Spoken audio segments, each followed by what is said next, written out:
bagaimana pemerintahan daerah itu bisa berjalan, tentunya harus ada komunikasi yang baik, harus ada kerjasama yang baik, karena ini dalam rangka kepentingan untuk pembangunan Kabupaten Ponorogo. Baik itu kita mikir tentang APBD dalam rangka 1 tahunan, membuat aturan-aturan yang ada, kemudian tentang produk lokal.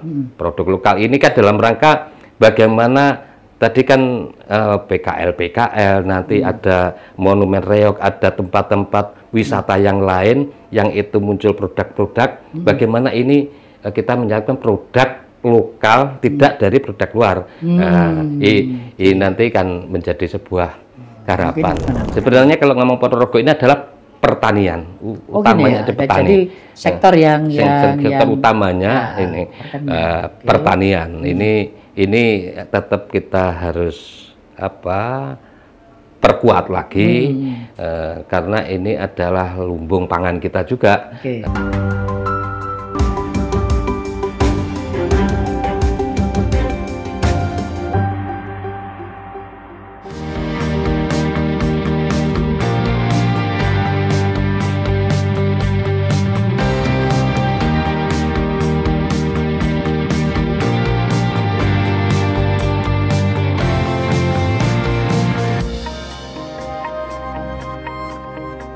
Assalamualaikum warahmatullahi wabarakatuh, Tribuners dan pemirsa harian Surya dimanapun berada.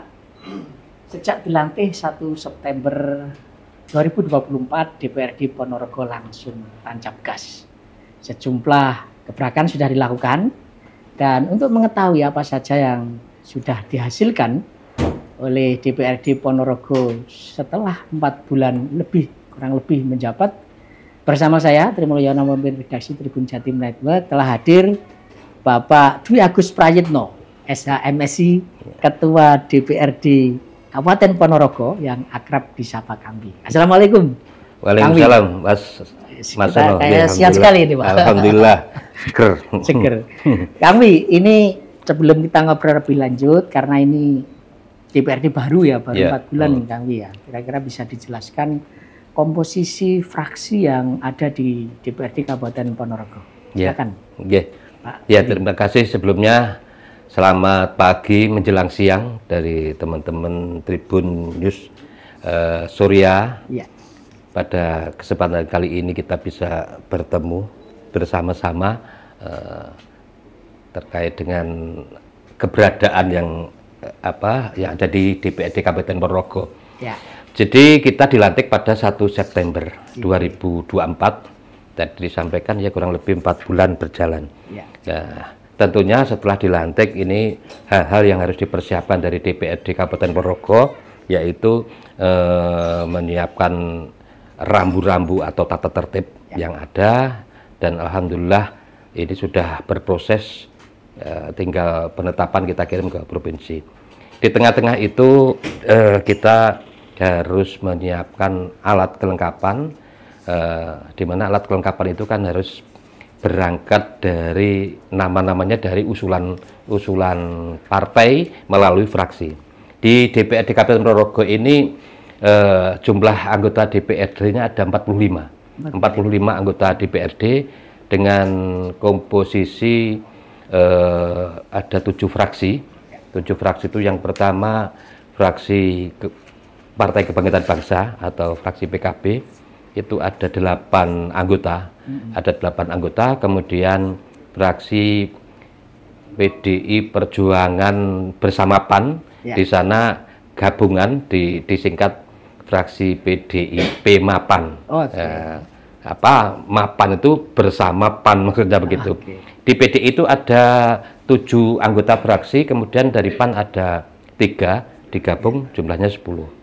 Berikutnya di bawahnya ada Partai Nasdem, fraksi Partai Nasdem, ada 7 anggota, sama dengan PDI, tapi fraksinya ada gabungan kalau PDI. Kemudian di bawahnya ada fraksi Gerindra, ada 6 anggota, di bawahnya lagi ada fraksi Golkar, 5 anggota, dan fraksi Demokrat, 5 anggota. Nah, fraksi Golkar sama Demokrat ini kalau dihitung sama-sama 5, tapi ini jumlah pemilihnya lebih banyak Demokrat. Oke. Jadi kalau penempatannya ini kadang-kadang kita waktu SK itu sempat ditanyakan, loh ini kita suaranya lebih banyak meskipun hanya selisih, tapi maunya ya kalau penempatan Golkar sama Demokrat dulu. Tapi no problem itu yang jelas jumlah anggotanya ada 5. Kemudian ada fraksi Pembangunan Keadilan Sejahtera.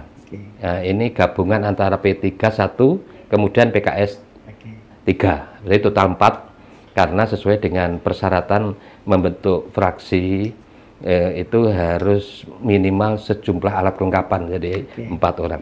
Nah ini kemudian di breakdown menjadi alat kelengkapan, masing-masing fraksi itu mengirim anggotanya kepada alat kelengkapan. Alat kelengkapan itu ada komisi, ada pimpinan DPRD ini juga alat kelengkapan, kemudian ada Badan Anggaran, Badan Musyawarah, kemudian Badan Kehormatan, selanjutnya ada Bapemda. Nah, komisi itu ada 4, komisi A membidangi pemerintahan, komisi B ini membidangi pertanian, keuangan, komisi C itu pembangunan, dan terakhir komisi D itu membidangi pendidikan dan kesejahteraan masyarakat. Nah, ini jadi komposisi kita itu demikian. Ada fraksi 7, komisi, badan, kemudian yang paling atas itu ada pimpinan. Pimpinan itu ada 4. Dwi sendiri. Ya, saya sendiri selaku ketua. Kemudian di bawahnya dari PDIP wakil ketua 1, kemudian Nasdem wakil ketua 2, dan terakhir siapa yang wakil ketua 1? Ya, wakil ketua 1 itu dari PDIP Bu Evi Dwitasari Esos, kemudian wakil ketua 2 dari Nasdem itu Pak Pamuji SPD, kemudian wakil ketua 3 itu dari Gerindra Pak Ani Soeharto Esos. Ya, ini komposisinya. Siap. Kami dalam berbagai kesempatan kami kan menyatakan bahwa siap menjadikan DPRD Ponorogo itu sebagai lembaga yang transparan, aspiratif, responsif. Nah, kira-kira langkah konkret apa kami yang sudah akan dilakukan untuk mewujudkan semangat itu? Ya, itu tentunya karena ini sebuah lembaga dari DPRD. Ini kan ada tadi sudah saya sampaikan profilingnya. Nah, kemudian bagaimana dia memiliki tugas dan fungsi yang jelas. Jadi tugas DPRD ini sebagai amanat dari Undang-Undang Nomor 23 Tahun 2014 ini kan punya tugas dan wewenang satu pembentukan peraturan daerah atau perda. Legislasi fungsi legislasi. Jadi nanti ada fungsi, tapi tugas itu ada beberapa hal. Kemudian ada kita bertugas dalam rangka membahas APBD, perda tentang anggaran pendapatan dan belanja daerah. Kemudian kita harus mengawasi pelaksanaan APBD, pemilihan kepala daerah kita usulkan dan wakil kepala daerah, kemudian juga memberikan pendapat, memberikan pertimbangan kepada kepala daerah, memberikan persetujuan tentang rancangan kerja sama internasional dan permintaan laporan kerja. Nah, maksud saya ini sebagai angger-angger atau tugas wewenang kita. Selama kita itu melakukan sesuai dengan koridor itu, ini tentunya apa yang menjadi pertanyaan dan nanti juga akan bisa terjawab ya otomatis kalau ini jalan, maka ya DPRD Ponorogo akan menjadi lembaga yang aspiratif, akomodatif, responsif. Lah nanti kan kita pengejawantannya saja, gitu. Kemudian setelah ini tentunya ini kan kita peras lagi menjadi fungsi 3 fungsi itu, fungsi budgeting, fungsi legislasi dan fungsi pengawasan. Kami ini luar biasa ya, baru 4 bulan tapi langsung mengesahkan 2 raperda ya, satu tentang BUMDes, yang kedua soal PKL. Ini kira-kira dampaknya nanti setelah 2 raperda ini berjalan, yang diharapkan dari pelaksanaan raperda ini seperti apa? Ya, sebenarnya ini bukan barang baru. Jadi Perda BUMDes dan Perda PKL, pedagang kaki lima, ini adalah perda inisiatif kita yang merupakan produk dari tahun 2024. Artinya kita bahas di tahun 2024 sebelum kita melaksanakan proses pelantikan di periode 24-2009. Di sana kita sudah membahas, kemudian kan proses perda ini kan tidak hanya kita bahas di sini, kita juga setelah kita selesai membahas antara DPR dengan eksekutif yang diawali dengan naskah akademik dan seterusnya di belakang, ini kan terus kita kirim ke provinsi untuk mendapatkan fasilitasi. Inilah bedanya perda given atau perda yang rutin dengan perda-perda yang lain. Kalau perda seperti APBD ini kan kita bahas, kita tetapkan langsung. Jadi kemudian baru kita kirim untuk mendapatkan fasilitasi dari gubernur. Cuman kalau perda seperti tadi BUMDes dan PKL ini kita bahas di sini sebelum kita tetapkan, kita kirim ke eksekutif, ke Gubernur Jawa Timur melalui Biro Hukum untuk mendapatkan fasilitasi. Kemudian kita nanti di sana kita bicarakan ini apakah sesuai dengan aturan perundang-undangan, mungkin ada yang tidak cocok, kita bahas di sana. Jadi tidak hanya selesai di sini, dibahas secara fasilitasi bersama juga dengan Biro Hukum Provinsi dan yang di sana ada Menkumham yang ada di Jawa Timur. Nah, ini baru dikirim hasil fasilitasi ini awal-awal Januari. Jadi sudah selesai, bahkan di akhir Desember sudah selesai untuk periode yang lama dan masuk di periode yang baru.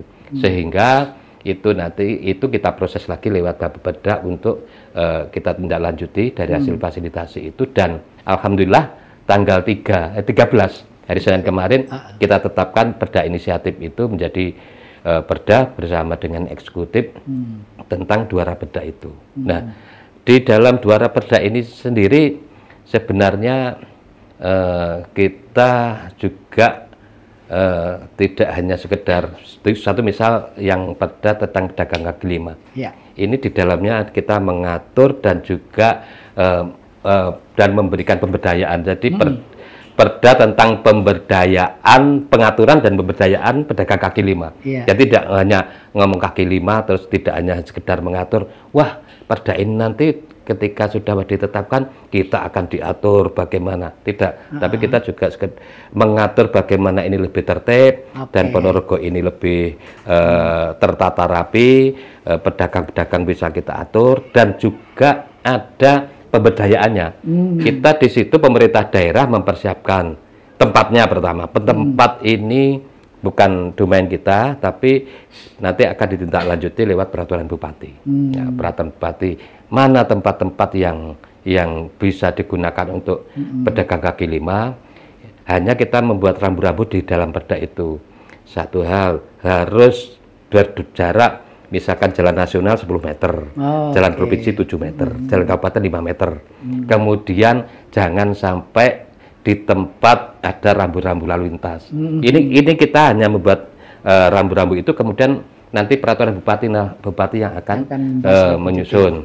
Nah, kemudian kita siapkan nanti setelah ada pedagang kaki lima sudah tertata rapi, tentunya bagaimana pedagang kaki lima ini nanti lebih berdaya. Manakala dia akan membutuhkan pinjaman modal, kemudian juga memberikan pendidikan tentang masalah pedagang kaki lima sendiri. Ini nanti kita juga akan mempersiapkan, pemerintah dalam ini kita minta untuk mempersiapkan tentang bantuan modal, kemudian juga pendidikan pelatihan yang lain, bahkan bisa nanti kita bekerja sama atau berkomunikasi dengan pemerintah yang lain atau antar pemerintah daerah. Jadi ini beberapa hal yang menjadi tentang perda pedagang kaki lima. Jadi intinya keberadaan Raperda PKL ini bukan gusur, bukan menyingkirkan, tapi justru pemberdayaan. Iya, Kang Wi, ya. Iya, jadi hanya poinnya begitu. Poinnya begitu ya. Iya. Kami ini tadi kan Raperdanya inisiatif DPRD Iya, ya. Ini saya kira menarik ya. Berarti kemarin ada proses juga jaring aspirasi dari teman-teman PKL toh, gitu Iya. ya. Artinya sudah ada komunikasi dengan PKL. Iya. Ya itu kan awal itu kan masih ada proses tentang pembuatan naskah akademik, uji publik. Iya. Ini kan banyak melibatkan stakeholder yang ada di situ.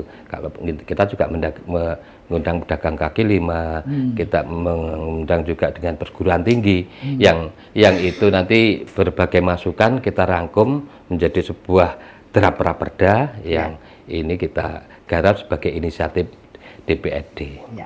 Tapi kelihatannya ini kan inisiatif DPRD, kemudian dengan cepat disetujui oleh eksekutif ya. Kami kelihatannya hubungan dengan eksekutif ini baik-baik saja ya, lancar saja. Iya. Gimana Kang Wi, bisa diceritakan, barangkali bisa dicontoh juga dengan di daerah lain ya, gitu ya, hubungan yang ideal antara eksekutif dan legislatif. Ya kita sederhana saja kan mikirnya bahwa pemerintahan daerah itu terdiri dari bupati dan jajarannya bersama dengan DPR. Jadi dua tunggal ini sebetulnya. Ya, jadi bagaimana pemerintahan daerah itu bisa berjalan, tentunya harus ada komunikasi yang baik, harus ada kerjasama yang baik, karena ini dalam rangka kepentingan untuk pembangunan Kabupaten Ponorogo. Baik itu kita mikir tentang APBD dalam rangka 1 tahunan, membuat aturan-aturan yang ada.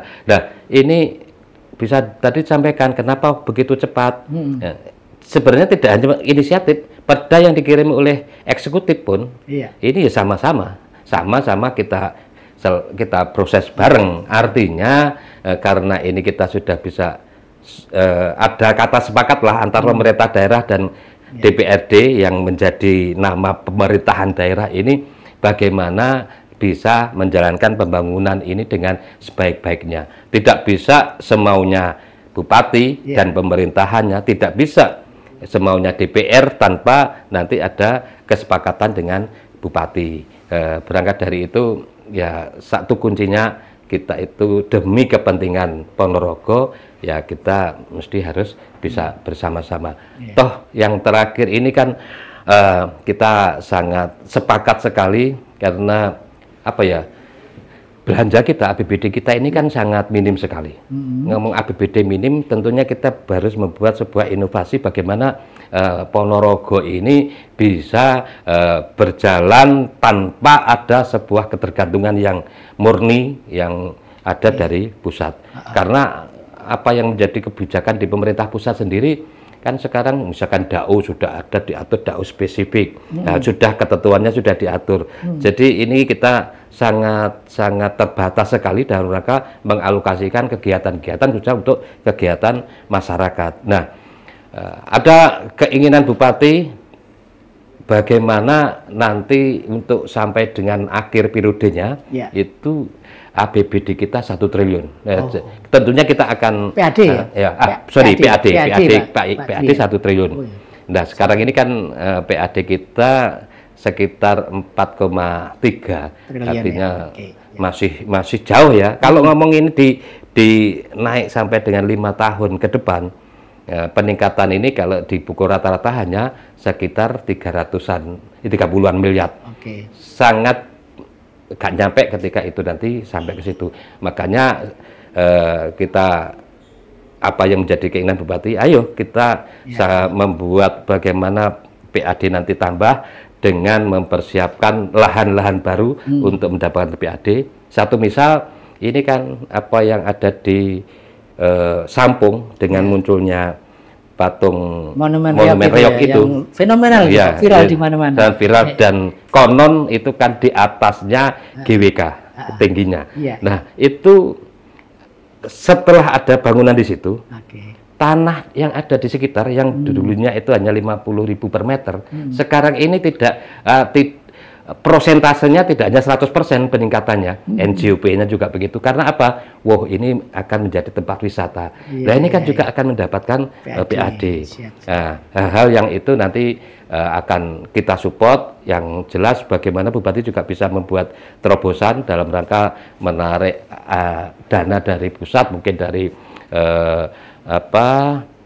dari pemerintah pusat, dari Kementerian PU, yang ini nanti bisa juga dari Kementerian Pariwisata, Pak. Pariwisata dan ya sangat memungkinkan apa yang ada di program PSN Strategi Nasional, bagaimana bisa narik ke situ. Jadi kuncinya ya kita, kalau ini kepentingan Ponorogo, kenapa harus kita saling jaga diri, harus bareng-bareng. Ya, Kawi, hubungan yang sudah berjalan mulus antara DPRD dan pemerintah kabupaten tentu tak lepas dari sosok di baliknya gitu ya. Di DPRD ada Kang Wi yang dikenal masyarakat Ponorogo merakyat gitu. Kang Giri, Sugiri Sancoko ya, Bupati Ponorogo yang dikenal kreatif gitu ya.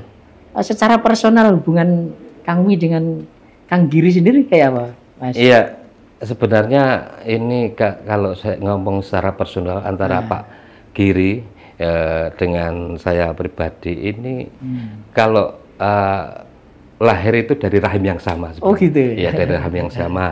Artinya beliau itu juga besar juga dari masuk di sebuah organisasi di Nahdlatul Ulama. Hanya tingkatannya aja mungkin yang berbeda. Kemudian juga keinginannya kayaknya bagaimana sama. Sehingga wah ini ya kebetulan beliau yang jadi, tentunya ya kita langsung nyambung. Bahkan konon ceritanya kan jadinya ini karena selalu dekat dengan masyarakat dan khususnya di Nahdlatul Ulama. Baik, kami ini apa kira-kira ke depan sih ada lagi terobosan apa lagi terkait Raperda ini yang akan jadi prioritas, Kang? Barangkali sudah ada bocorannya ini. Ya, ada beberapa perda yang nanti akan kita siapkan untuk istilahnya bahasanya Propemperda, program untuk penyusunan peraturan daerah yang di tahun 2025 ini nanti. Sebelumnya saya punya pikiran sejak begitu awal dilantik, apakah artinya kalau kita secara kuantitatif ini membuat banyak perda, tapi tidak efektif, apakah tidak baik secara kualitatif itu ada perda tapi sangat efektif. Jadi nyapo, perda tapi kan ternyata implementasinya juga sulit. Nah, ini bukan berarti kita hanya akan menyiapkan beberapa perda, tapi ya berangkat dari fungsi, dari fungsi. Sehingga kita di 2025 nanti untuk inisiatif ada berapa, sebenarnya kita sudah mempersiapkan, ada perda tentang desa, perda tentang pendidikan wawasan kebangsaan, pengaturan muatan lokalnya, kemudian perda tentang produk lokal, dan juga nanti yang ada di Monumen Riau itu nanti kita juga akan mempersiapkan, entah nanti lewat inisiatif atau dengan Bupati dalam rangka menarik dana, nanti kita membuat sebuah perda yang itu nanti bisa menaungi itu, dan juga perlindungan kemajuan, nah ini pelindungan kemajuan kebudayaan, maksudnya juga akan ke sana, jadi melindungi kebudayaan itu. Itu nanti akan kita breakdown dengan teman-teman mana yang kira-kira ini sesuai dengan komisinya masing-masing. Inisiatif misalkan tentang pendidikan wawasan kebangsaan, pengaturan muatan lokal, ini akan pas kalau nanti dari inisiatif Komisi A. Kemudian tentang produk lokal ini kan dalam rangka bagaimana tadi kan PKL, nanti ada Monumen Reog, ada tempat-tempat wisata yang lain yang itu muncul produk-produk, bagaimana ini kita menyiapkan produk lokal, tidak dari produk luar. Ini nanti kan menjadi sebuah harapan. Lagi-lagi ini dalam rangka untuk masuk ke Newport untuk ke 1 triliun itu tadi. Jadi belum lagi nanti perda dari eksekutif yang tentunya ini beriringan dengan munculnya undang-undang yang ada di atasnya. Saya sebagai orang luar ya dari Surabaya lihat perkembangan Ponorogo dalam beberapa tahun ini memang bagus ya, infrastruktur gitu ya, pengembangan masyarakatnya gitu ya. Fasilitas-fasilitasnya gitu. Tapi barangkali tetap ada evaluasi ya. Kira-kira sebenarnya sektor apa saja yang sudah memang bagus dan kalau bisa ditingkatkan, tapi ada juga barangkali sektor-sektor yang masih perlu kita genjot lagi. Ya. Gimana? Sebenarnya kalau ngomong Ponorogo ini adalah pertanian, utamanya itu petani. Jadi sektor yang utamanya ini pertanian. Ini tetap kita harus perkuat lagi karena ini adalah lumbung pangan kita juga. Bahkan pemerintah pusat ada kebijakan-kebijakan yang untuk nanti ada yang sudah berjalan, ada program makan siang bergizi, makan bergizi gratis. Itu kan kita sudah siap dengan produk pertanian kita yang di luar itu wisata, kemudian retribusi yang lain dalam rangka peningkatan PAD ini kan hanya tambahan-tambahan, tapi nanti itu akan tentunya digenjot bareng-bareng, tapi kunci utamanya adalah pertanian. Dan sejauh ini sektor ini sudah on the track ya? Sektor ini on the track, cuman kan ini klasik ya. Tadi begitu ngomong pertanian, pupuk langka, ngomong pertanian, ini pengairannya, ngomong pertanian, ini nanti nilai jualnya tidak sesuai dengan apa yang dipersiapkan modal awalnya. Nah, inilah nanti perlu ada komunikasi aktif karena kalau ngomong pupuk ini sudah menjadi kebijakan pemerintah pusat. Bagaimana kita benar-benar, dan kemarin kita juga sudah mengundang teman-teman dari PPL, kalau ngomong pertanian, PPL kita itu ada 150-an kurang lebih, 160 PPL yang ada di Ponorogo. Dari itu kita undang. Kenapa pertanian kita ini ada alasan pupuk itu langka, kurang pupuk. Nah, ini bagi mereka juga bagaimana bisa menghitung sebenarnya, karena yang salah satu dari mereka itu nanti kan juga akan menghitung RDKK, luasan RDKK yang ada di masing-masing wilayah. Apakah ini benar-benar sesuai dengan yang diusulkan? Apakah nanti ada lahan pertanian atau lahan yang di luar untuk kepentingan pertanian, mungkin di pekarangan, di tanah, di perhutani itu kan ada yang seharusnya tidak dapat, mereka masuk bisa ke sana, pupuknya diambil ke sana. Ini yang akan kita persiapkan, sehingga ngomong pupuk langka atau pupuk telat dan sebagainya ini benar-benar, karena pemerintah pusat pun sudah mempersiapkan pupuk jadi ini tata niaganya yang perlu diawasi lebih ketat ya. Kemudian lebih-lebih ini kan ada peraturan undang-undang yang baru tentang tata niaga pupuk ini. Sehingga kita juga tidak kaget meskipun petunjuk pelaksanaannya belum sampai. Di pertanian bagaimana pengairan ini bisa lancar, kita juga sudah banyak mempersiapkan sumur-sumur dalam yang untuk kepentingan mereka. Jadi ini aman, wisata aman, nanti yang lain kegiatan program ke masyarakat, infrastruktur jalan dengan kita PAD 1 triliun, kita sudah aman. Sangat tidak tergantung dengan pemerintah pusat. Karena kita APBD kita hanya 2,3 sekian kan, artinya kalau 1 triliun ini sudah separuhnya. Sudah aman ini berarti ya. Tapi yang juga menuai apresiasi itu fasilitas kesehatan kami. Luar biasa ya, pembangunan RSUD Dr. Harjono itu punya IGD terpadu yang katanya itu terbaik, salah satu terbaik di Indonesia yang ada di wilayah kota kabupaten.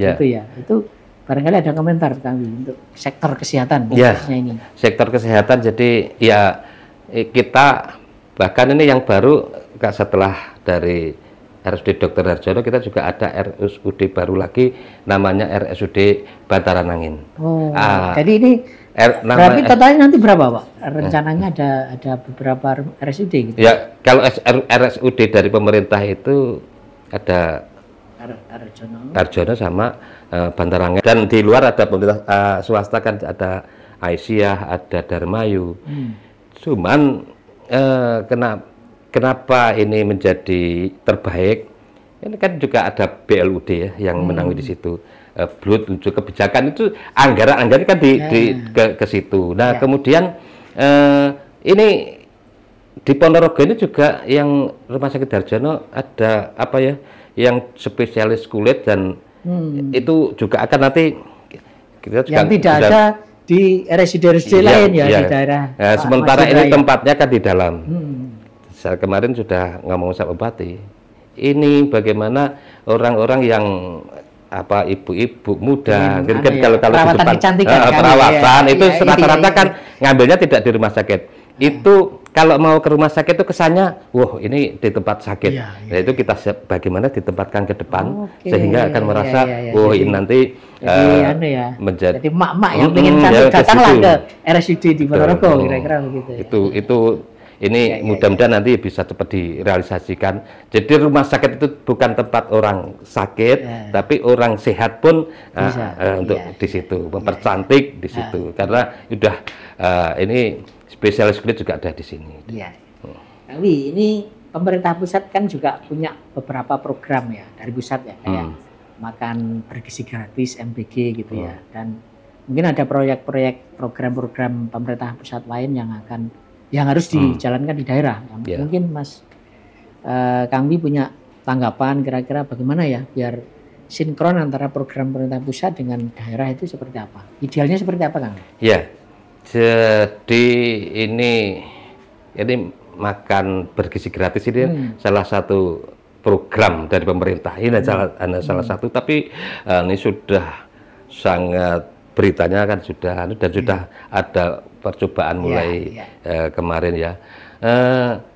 Yang jelas pemerintah pusat ini dengan dilantiknya Pak Prabowo, Mas Gibran sebagai wakilnya, kemudian muncul menteri-menteri, menterinya pun kan berbeda dengan menteri kabinet Indonesia Bersatu. Untuk kabinet merah putih ini ada menteri perumahan rakyat, ada menteri-menteri yang ini sangat jumlahnya juga banyak sehingga lebih dipecah.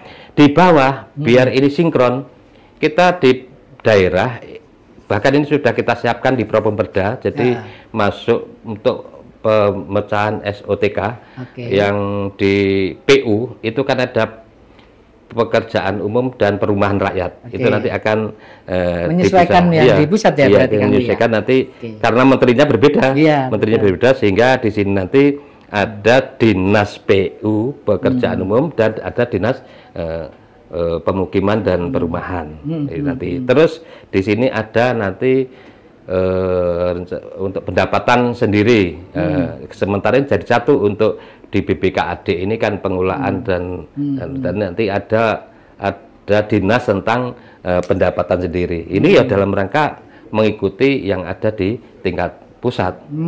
Jadi kita akan menyesuaikan jadi nanti linier. Ketika kita dari daerah, dari dinas berkoordinasi, ini kan masuknya tidak salah alamat, tidak salah alamat. Kayak Menteri Menkumham ada Menteri HAM sendiri.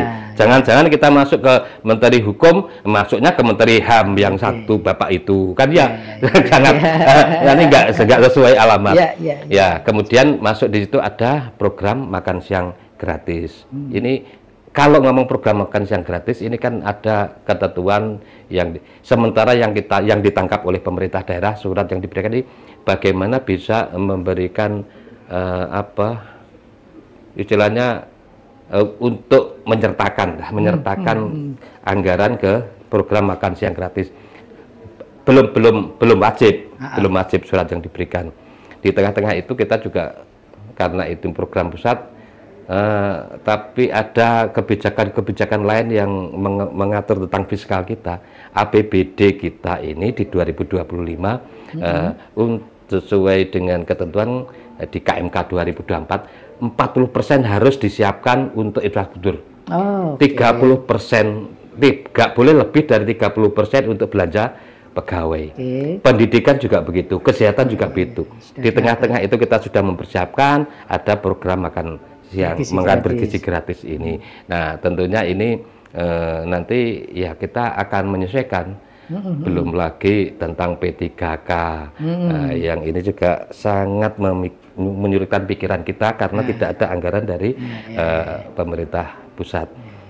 Mudah-mudahan nanti bisa, kita tetap akan mensupport tentang kegiatan program makan bergizi gratis. Ternyata tugas DPR itu ya gak gampang juga ya Kang Wi ya. Jadi sulit-sulit gampang ya gitu. Ya kalau dikerjakan dengan senang hati, dengan enjoy, insya Allah nggak berat. Jadi yang kadang ada orang itu pikir Dewan ini enak ya kerja ini. Padahal ternyata kalau dari penjelasan kami kan mereka setiap hari berpikir juga untuk kepentingan masyarakat gitu ya. Iya iyalah. Keruwetannya itu ya ini harus bagi anggaran. Iya kalau ngomong enak, ya enak lah. Saya sendiri ini mulai 2004 sampai sekarang. Kalau nggak enak mesti saya sudah tidak mencapai lagi. Gitu. 2004 sampai sekarang ini kan juga tidak waktu yang pendek gitu. Karena kita menjalankan dengan senang, dengan poinnya itu ya, dengan enjoy insya Allah. Jadi ini ada manfaat untuk masyarakat, maka senang. Iya. Kang Wi, ini mungkin bisa dijelaskan ya. Ini masih menjadi momok Kang Wi, kasus hukum ya. Kita tahu beberapa daerah ya puji syukur tidak terjadi di Ponorogo ya. Iya, masih ada yang terjerat kasus hukum, korupsi gitu. Nah, ini barangkali Kang Wi punya pendapat bagaimana ya cara preventifnya sehingga anggota DPRD Ponorogo itu selamat sampai akhir gitu. Iya, ini kan kuncinya hanya satu. Mestinya kan yang penting kita disiplin. Ya. Dengan disiplin kita disiplin apapun, disiplin waktu, disiplin bukan haknya, kita harus disiplin tidak ngambil. Ini penting. Kemudian kita berjalan sesuai dengan rel 3 tadi. Fungsi legislasi, fungsi penganggaran dan pengawasan. Ini kita laksanakan dengan sebaik-baiknya. Insya Allah kita akan lepas dari apa yang namanya jeratan hukum, dan kita minta doalah kita bisa mengemban amanah ini dengan sebaik-baiknya. Teman-teman di 45 anggota dewan ini bisa berjalan sesuai dengan relnya, sehingga niatan dalam rangka memperjuangkan kepentingan masyarakat ini nanti bisa berjalan sampai dengan periodisasinya. Tapi ini pertanyaan terakhir, saya kira Tribuners dan pemirsa Radio Suara ingin tahu juga sih sosok lebih rinci tentang Kang Wi, barangkali bisa dijelaskan dulu sekolahnya di mana, meniti karir di mana gitu, sehingga kemudian terjun di dunia politik dan sekarang menjadi orang nomor 1 di Ponorogo. Iya, sebenarnya kalau saya secara pribadi ini pikiran awal tidak ada niatan menjadi legislator, tidak ada sama sekali. Tidak pernah cita-cita jadi. Tidak ada cita-cita itu. Ya? Jadi cita-citanya apa dulu Kang? Jadi gini, begitu kita sekolah. SD di mana Kang? Saya SD di Ronowijayan, jadi di Ponorogo ya. Di Ponorogo, SMP juga di Ponorogo. SMP mana? Di SMP Ma'arif 1 di Ponorogo. Kemudian SMA-nya SMA Negeri 2 Ponorogo, yang satu alma mater lah dengan teman-teman wartawan yang ada di Tribun ya. Sekolah favorit. Iya, dan cita-citanya apa dulu Kang? Jadi gini, wong saya ini sekolah ini juga, saya itu masih kategori keluarga yang menengah ke bawah. Jadi sekolah juga sambil. Tapi kelihatannya kok keren sekali orang kaya kayaknya. Sekarang dan kemudian begitu saya sekolah di tingkat SMA, ini bagaimana begitu lulus sekolah ini nanti saya dapat pekerjaan, hanya itu. Sehingga ketika itu karena saya juga tidak bisa langgaran koran, mungkin ada koran Surya di situ. Kalau dulu kan ada iklan lowongan pekerjaan kecil-kecil gitu ya. Itu di koran Surya gitu baca. Saya itu di situ tersirat, pokoknya aku nyeles. Jadi sales itu, nyales ke toko-toko atau ke rumah-rumah. Ini sebuah pekerjaan bagi saya sudah lebihan, karena melihat suasana keluarga ini kan juga masih tadi saya berikan menengah ke bawah. Nah, ternyata Tuhan mentakdirkan lain. Lulus di SMA, kemudian SMA Negeri 2 Ponorogo, kita sambil kuliah, sambil bekerja, S1. S1-nya di mana? Saya S1-nya ya karena sambil bekerja itu ya? Sambil kerja terus ikut kakak, saya S1 di Ngawi, kemudian S2 saya di Kediri, di Uni Kediri. Tapi kalau S2 saya sudah ada di DPRD. Waktu di S1 itu saya masih begitu kuliah, kuliahnya kita berhenti dulu loh, karena tidak langsung berhenti. Kemudian kita masuk di organisasi. Apa? Dulu bergabung di organisasi. Kalau di NUR kita masuk di IPENU, kemudian masuk di Ansor. Di SMA pun saya tuh dulu sudah aktif di Pramuka organisasinya. Ini mungkin kuncinya itu kan? Ya, penegak, kita masuk di Dewan Galang dan sebagainya. Ya itu ternyata dengan kita berorganisasi itu akhirnya bukan terpanggil. Di 98 itu kan ada reformasi, kemudian kita di organisasi di Badan Otonom NU, di Ansor, waktu itu ada mendirikan NU, mendirikan PKB. Nah, ini apakah pas ya kira-kira saya masuk di situ? Sehingga begitu kan saya setelah dari Ansor kemudian masuk di PKB jadi sekretaris DPC PKB sampai sekarang. Jadi tidak pernah pindah-pindah ya? Setia dengan PKB? Istiqomah. Jadi saya kan ya harus istiqomah. Saya mulai di PKB masuk 2002, kemudian menjadi anggota Dewan 2004, terus sampai sini. Saya sempat, bukan bahasanya bukan resign ya, saya maunya itu naik kelas lah ya, maunya naik kelas setelah periode 2004, 2009, 2014, 2014, 2 periode itu kita mau ke naik kelas di provinsi. Ya kita sudah mencalonkan, Alhamdulillah dapat modal 40.000 suara. Sebenarnya cukup tinggi ya? Cukup tinggi, dan tinggi loh kan? Tinggi, dan yang jadi 45.000, selisih 5.000. Dan waktu itu di provinsi masih 100 kursi. Nah, begitu periode berikutnya sudah 120 kursi. Tapi saya, sudahlah, bukan mungkin saya tidak harus di situ. Saya di 2019 kembali lagi ke DPRD. Sampai sekarang. Baik, Tribuners, menarik sekali tadi apa yang disampaikan oleh Pak Dwi Agus Prayitno tentang tugas pokok dari DPRD Ponorogo, juga apa yang ingin dilakukan untuk ikut memajukan Kabupaten Ponorogo. Dan yang menarik juga tadi ada cerita tentang sosok Kang Wi sendiri yang mengawali karir dari paling bawah gitu ya, sampai sekarang menjadi orang nomor 1 di DPRD Ponorogo. Baik, Tribuners dan pemirsa harian Surya, demikian obrolan saya dengan Bapak Dwi Agus Prayitno, SHMSI, Ketua DPRD Ponorogo. Saya Tri Mulyono, mohon pamit, mohon maaf kalau ada salah kata. Assalamualaikum warahmatullahi wabarakatuh.